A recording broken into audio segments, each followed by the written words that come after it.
नमस्कार, आप सुन रहे हैं माही संदेश ट्यूसडे थॉट। सुनो कहानी विद रोहित कृष्णनंदन। एक बहुत बड़े सेठ थे, उनके पास अथाह धन संपत्ति थी। एक दिन सेठ जी के मन में विचार आया कि जरूरतमंद लोगों की थोड़ी सहायता करनी चाहिए। उन्होंने अपनी एक दुकान पर एक मुनीम को बिठाया और उस मुनीम को एक रजिस्टर दिया और कहा कि जो भी ज़रूरतमंद आए तो उसे आप पैसा दे दीजिए, और हाँ, उसका नाम और पता नोट कर लीजिए और उससे ये पूछिए कि जो पैसा हम उसको दे रहे हैं वो हमें वापस कब तक देगा। अब लोगों तक ये बात पहुंची, लोग आने लगे।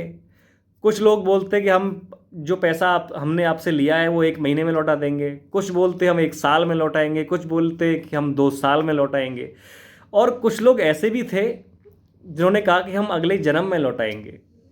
अब ये सिलसिला चलता रहा। एक चोर वहाँ से गुजर रहा था। उस चोर ने देखा कि ये सेठ तो बहुत धनी है, ये तो बहुत पैसा बांट रहा है, क्यों ना मैं भी जाऊँ। अब सेठ की दुकान के बाहर चोर गया। अब चोर ने देखा कि मुनीम तिजोरी से पैसा निकाल रहा है। अब चोर ने सोचा कि टुकड़ों में पैसे लेने से क्या फ़ायदा, मुझे रात को आकर ये तिजोरी ही साफ़ कर देनी चाहिए। अब चोर मौका देकर रात को आया।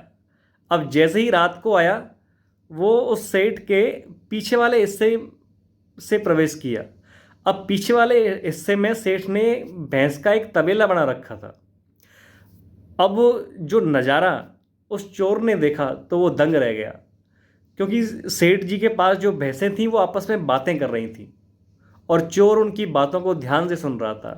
पहली भैंस बोलती है कि मैं यहाँ 3 साल से बंधी हूँ और सेठ को दूध दे रही हूँ, क्योंकि मैंने पिछले जन्म में सेठ से कर्जा लिया था और उसे चुकाया नहीं था, और मैंने कहा था कि मैं इसे अगले जन्म में चुकाऊंगी। अब ऐसे ही कई सारी भैंसें अपनी अपनी व्यथा बता रही थी। अब चोर ये देखकर आश्चर्यचकित रह गया और कहा कि मेरी आंखें खुल गईं आज कि इस जीवन में अपने कर्म का फल अवश्य मिलता है।